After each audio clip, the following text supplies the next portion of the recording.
खबर के साथ जिला पंचायत अध्यक्ष चुनाव पद को लेकर ये बड़ी खबर। 13 जिलों में सिर्फ बीजेपी के उम्मीदवारों ने पर्चा भरा है। बुलंदशहर, श्रावस्ती, ललितपुर में बीजेपी उम्मीदवार की जीत तय मानी जा रही है। गाजियाबाद, गौतम बुद्ध नगर, गोंडा, चित्रकूट में भी बीजेपी प्रत्याशी की निर्विरोध जीत तय है। बलरामपुर, आगरा, गोरखपुर, मुरादाबाद, मऊ में भी बीजेपी के अलावा किसी सदस्य ने पर्चा नहीं भरा है। तो जिला पंचायत अध्यक्ष पद के लिए आज नामांकन किया जा रहा है और ये वो जिले हैं जहां पर बीजेपी की जीत तय मानी जा रही है, क्योंकि अकेले बीजेपी के उम्मीदवारों ने ही यहां से पर्चा दाखिल किया है। बुलंदशहर, श्रावस्ती, ललितपुर, यहां से बीजेपी उम्मीदवार लगभग जीतते हुए माने जा रहे हैं। गाजियाबाद, गौतम बुद्ध नगर, गोंडा, चित्रकूट में भी बीजेपी प्रत्याशी की जीत निर्विरोध तय है। बलरामपुर, आगरा, गोरखपुर, मुरादाबाद, मऊ में भी बीजेपी के प्रत्याशी के अलावा किसी और सदस्य ने पर्चा नहीं भरा है, इसीलिए यहां पर भी बीजेपी जीत की ओर बढ़ती दिखाई दे रही है। तो जिला पंचायत अध्यक्ष पद के लिए आज नामांकन दाखिल किया जा रहा है और माना यह जा रहा है कि ये वो 13 जिले हैं जहां पर सिर्फ बीजेपी के सदस्यों ने पर्चा दाखिल किया है, इसीलिए बीजेपी की जीत यहां से तय मानी जा रही है। हालांकि विपक्ष कई आरोप भी लगा रहा है। उनका कहना है कि किसी और को पर्चा दाखिल नहीं किया जा रहा है, दबाव बनाया जा रहा है।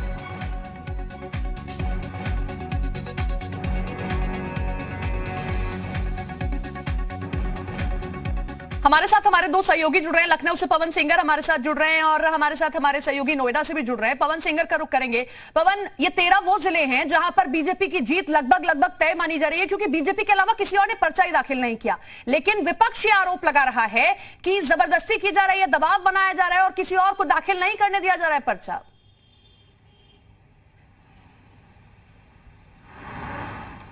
देखिए, जिला पंचायत अध्यक्ष का जो चुनाव होता है उसमें सत्ता का दखल हर सरकार में देखने को मिलता है। अगर 2015 में समाजवादी पार्टी की सरकार की बात करें तो उस दौरान भी इस तरह की गतिविधियां देखने को मिली थी।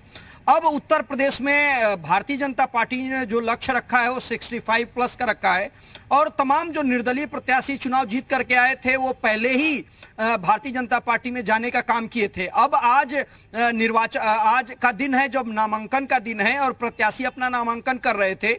उस समय जो विपक्ष की पार्टियां हैं वो ये आरोप लगाती हुई नजर आई और कई जनपदों को लेकर के राज्य निर्वाचन आयोग से शिकायत करने का भी काम समाजवादी पार्टी ने किया है कि अलग अलग जगहों पे उनके प्रत्याशियों को नामांकन करने नहीं दिया गया है, या कहीं ऐसी जगह भी है जहां पे जो सदस्य थे उनको कहीं ना कहीं रोक करके रखा गया या उनको कहीं इसे हिदायत मिली कि आप अपना नामांकन करने न जाएं।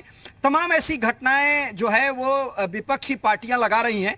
और लेकिन जो भारतीय जनता पार्टी के लिए अच्छी खबर यह है कि तकरीबन 13-14 जनपद सीधे तौर पे दिखाई दे रहे हैं जहां पे भारतीय जनता पार्टी का प्रत्याशी निर्वाचित होता हुआ दिखाई दे रहा है, यानी निर्विरोध निर्वाचित हो जाएगा। वहां पे कोई और प्रत्याशी अपना नामांकन नहीं कर पाया है। लेकिन आरोप कितना सही है राज्य निर्वाचन आयोग देखेगा। राज्य निर्वाचन आयोग ने पिछले दिनों एक नोटिस भी जारी किया था जिसमें एसपी डीएम को कहा गया था कि किसी भी तरीके से कोई किसी को धमका ना पाए। अगर किसी तरीके से किसी को धमकाने का खबर आती है या आरोप लगता है तो उस पे उसको ध्यान से जो अधिकारी हैं वो देखें और कार्रवाई करें। लेकिन जो तमाम खबरें हैं, जो चाहे गोरखपुर की आप बात कर लीजिए, मऊ में जो है निर्विरोध मनोज राय अपने पर्चा दाखिल किया लेकिन और किसी प्रत्याशी ने वहां पे यानी किसी पार्टी के प्रत्याशी ने पर्चा दाखिल नहीं किया। तो तमाम ऐसी बातें हैं जहां पे अभी डाउट की स्थिति है कि वहां पे वो स्वतः पर्चा दाखिल करने नहीं गए, नामांकन करने नहीं गए, या किसी के दबाव में वो नहीं गए, या प्रशासन की तरफ से कोई राज्य निर्वाचन आयोग इसकी तस्दीक करेगा। लेकिन ये सच है कि कंपटीशन में अकेले बीजेपी भाग रही है और ऐसे में जीत भी तय मानी जा रही है। हिमांशु भी हमारे साथ में जुड़ गए नोएडा से। हिमांशु, नोएडा में भी लगभग ऐसी स्थिति है क्योंकि कोई और प्रत्याशी नहीं आया है पर्चा दाखिल करने। हालांकि विपक्ष अपने आरोप लगा रहा है, लेकिन फिलहाल यहां से क्या अपडेट आपको मिल पा रहा है? जी बिल्कुल, मैं आपको बता दूं कि नोएडा जो है वो यूपी की सबसे छोटी पंचायत सीट है। यहाँ पर 5 वार्ड पे 5 जिला पंचायत सदस्य हैं और जिसमें 3 जिला पंचायत सदस्य जो हैं वो भारतीय जनता पार्टी के हैं। ऐसे में सीधे तौर पर माना जा सकता है कि यहाँ पे जो प्रत्याशी हैं अमित चौधरी, उन्होंने ही पर्चा दाखिल किया है और निर्विरोध चुनाव जीत जाएंगे। ऐसे में 2 सीटें अन्य पार्टियों के खाते में गई थी, वहीं 3 सीटें भारतीय जनता पार्टी के खाते में गई थी और यहां से भारतीय जनता पार्टी ने अमित चौधरी को जिला पंचायत अध्यक्ष का उम्मीदवार बनाया था और उन्होंने पर्चा भी दाखिल किया और अब निर्विरोध चुनाव जीतने की बात कही जा रही है। इसके अलावा अगर बातचीत करें गाजियाबाद की, तो गाजियाबाद में जो है वो समाजवादी पार्टी लगातार कटघरे में खड़ी कर रही है भारतीय जनता पार्टी को। उनका कहना है कि उनकी वजह से वो पर्चा दाखिल नहीं कर सके, उनके जो प्रस्तावक थे उसको बंधक बना लिया है। जो वार्ड 11 से जिला पंचायत सदस्य थी उनको बंधक बनाया गया और समय निकल गया, 3 बजे तक पर्चा दाखिल करना था। ऐसे में यहां से भी भारतीय जनता पार्टी की ममता त्यागी थी जो प्रत्याशी, उन्होंने पर्चा दाखिल किया है। तो कहीं ना कहीं जब दोनों सीट पर बात करें, चाहे नोएडा की और चाहे गाजियाबाद की, दोनों जगह बीजेपी के ही प्रत्याशी ने सिर्फ पर्चा दाखिल किया है। ऐसे में निर्विरोध चुनाव जीतने की बात कही जा रही है। जी, आगरा से शोभित भी हमारे साथ जुड़ गए हैं और चित्रकूट से ओमकार भी हमारे साथ जुड़ गए, हमारे सहयोगी। सबसे पहले शोभित का रुख करते हैं। शोभित, ताजनगरी आगरा में भी स्थिति कमोबेश ऐसी ही है, यहां पर भी बीजेपी का प्रत्याशी आगे बढ़ता दिखाई दे रहा है क्योंकि अकेला वही प्रत्याशी जिसने पर्चा दाखिल किया है। क्या कुछ राज्य निर्वाचन आयोग कह रहा है और यहां पर विपक्षी क्या कह रहा है? क्योंकि बाकी जगहों पर विपक्षी आरोप लगा रहे हैं कि उन्हें मौका ही नहीं दिया जा रहा है कि वो आगे बढ़े, अपना पर्चा दाखिल करें, दबाव बनाने की लगातार कोशिश की जा रही है। देखिए, जहां पर आज पर्चा दाखिल हुआ यानी कलेक्ट्रेट सभागार में, वहां पे दिन भर हम मौजूद थे, विपक्षी वहां नजर ही नहीं आए, इसलिए आरोप की बात यहाँ पे नहीं आई। सबसे बड़ी बात ये, बसपा जो यहाँ पे दावा कर रही थी कि सबसे अधिक सदस्य उसके पास है, वो आज लापता नजर आई। मंजू भदौरिया जो भाजपा समर्थित प्रत्याशी है, उन्होंने अकेला पर्चा दाखिल किया, निर्विरोध वो लगभग हो चुकी है, सिर्फ औपचारिकता बाकी है प्रमाण पत्र मिलने की, 29 तारीख को वो भी साफ हो जाएगा। केवल एक प्रत्याशी जिन्होंने पर्चा दाखिल किया वो भाजपा की उम्मीदवार है मंजू भदौरिया, तो पूर्व विधायक राजेश सिंह की पुत्रवधू है। तो कह सकते हैं कि भाजपा ने एक तरफा यहाँ पे लीड ली है। और सबसे बड़ी बात यह है कि अब तक आगरा में पहली बार ऐसा है जब कोई प्रत्याशी निर्विरोध चुनकर आएगा। जी, ओमकार का रुख कर लेते हैं। चित्रकूट से हमारे साथ हमारे सहयोगी जुड़ गए हैं। ओमकार, लगातार विपक्षी आरोप लगा रहा है कि दबाव बनाने की कोशिश की जा रही है, उन्हें पर्चा दाखिल नहीं करने दिया जा रहा है, लेकिन नामांकन जिस दौरान दाखिल किया जाता है सुरक्षा के भी चाक चौबंद इंतजाम होते हैं और इस वक्त कोरोना काल में तो सिर्फ 5 लोगों को अपने साथ ले जाने की अनुमति है। ऐसे में दबाव की स्थिति मुझे नहीं लगता कहीं दिखाई दी होगी, जैसा शोभित भी बता रहे हैं। फिलहाल चित्रकूट की क्या तस्वीर सामने निकल कर आई है? देखिए, बिल्कुल बता दें कि चित्रकूट की जो जिला पंचायत अध्यक्ष की सीट थी वो अनुसूचित जाति के लिए वो आरक्षित थी और यहाँ पर भारतीय जनता पार्टी के अशोक जाटव जो भाजपा के प्रदेश मंत्री भी थे, उनको यहाँ से प्रत्याशी बनाया गया था। आज विपक्ष का कोई भी प्रत्याशी या कोई सदस्य वहाँ पर नहीं पहुंचे थे, तो भाजपा के पीडब्ल्यूडी राज्य मंत्री चंद्रकेतु प्रसाद उपाध्याय और बांदा सांसद आरपी सिंह पटेल के साथ अशोक जाटव पहुंचे थे और उन्होंने अपने प्रस्तावकों के साथ नामांकन पत्र दाखिल किया था। 3 सेटों में नामांकन पत्र दाखिल हुआ था और उसके बाद 3 बजे तक किसी भी दल के किसी भी सदस्य ने वहां पर नामांकन पत्र दाखिल नहीं किया, जिससे वो आज निर्विरोध जिला पंचायत अध्यक्ष चुन लिए गए हैं और उनका सिर्फ प्रमाण पत्र देना बाकी है। यहाँ पर विपक्ष के पास न तो कोई प्रत्याशी था और न विपक्ष इस लड़ाई में कहीं दूर दूर था, इसलिए यहाँ चित्रकूट में इस तरह की कोई कंट्रोवर्सी नहीं थी। भारतीय जनता पार्टी यहाँ बड़े आराम से अपना जिला पंचायत अध्यक्ष निर्विरोध बना लिया है।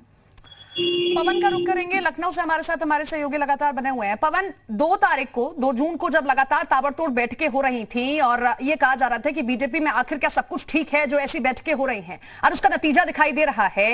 राजनीति में सब कुछ ये नहीं होता कि वोट बटोरे जाए, ये भी होता है कि किस तरीके से आप विषम परिस्थितियों को अपने अनुकूल लेकर आते हैं। और मुझे लगता है कि जो 2 जून को बैठक हुई उसमें यही चर्चा हुई है कि किस तरीके से पंचायत चुनाव में बीजेपी ने हार का सामना किया, किस तरीके से बुरा प्रदर्शन दिखाई दिया, उसे अपने पक्ष में कैसे लाया जाए। और यही कारण है कि आज मंत्री भी ग्राउंड पर उतरे हुए हैं। आज जब प्रत्याशी नामांकन दाखिल करने जा रहे हैं तो उनके साथ में उनके प्रभारी मंत्री भी पहुंच रहे हैं।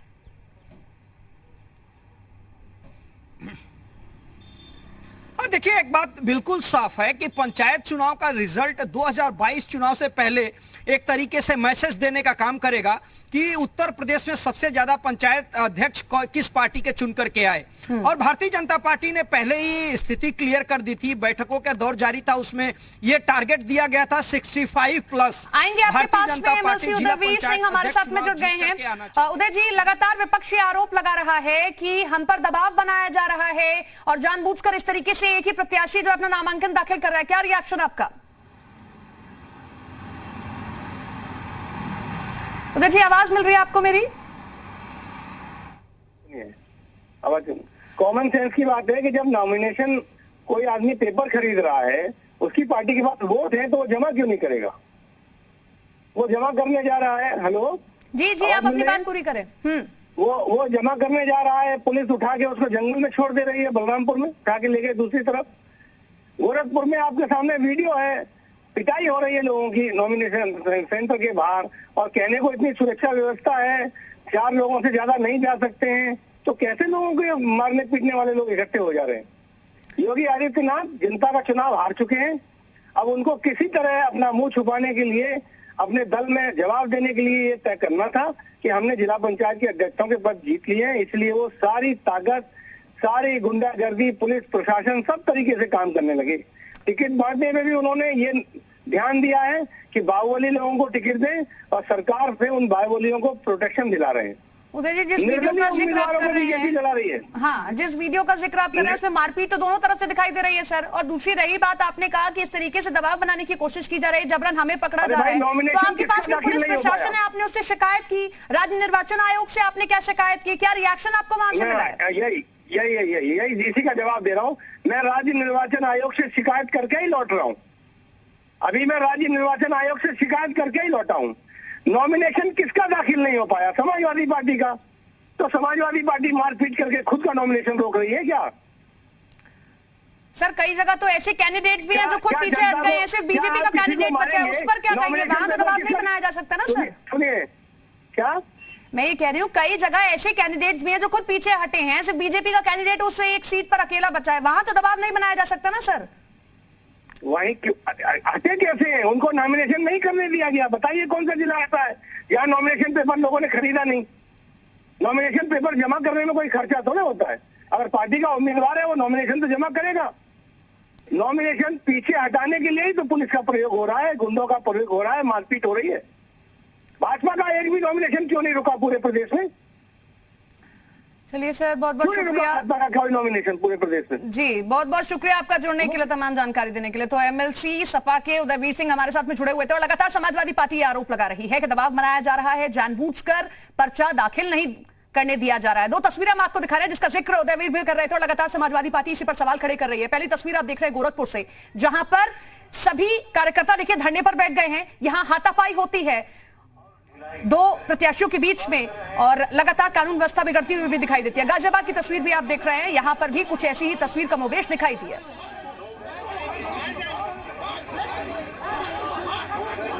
तो आप सभी का बहुत बहुत शुक्रिया जुड़ने के लिए और तमाम जानकारी देने के लिए।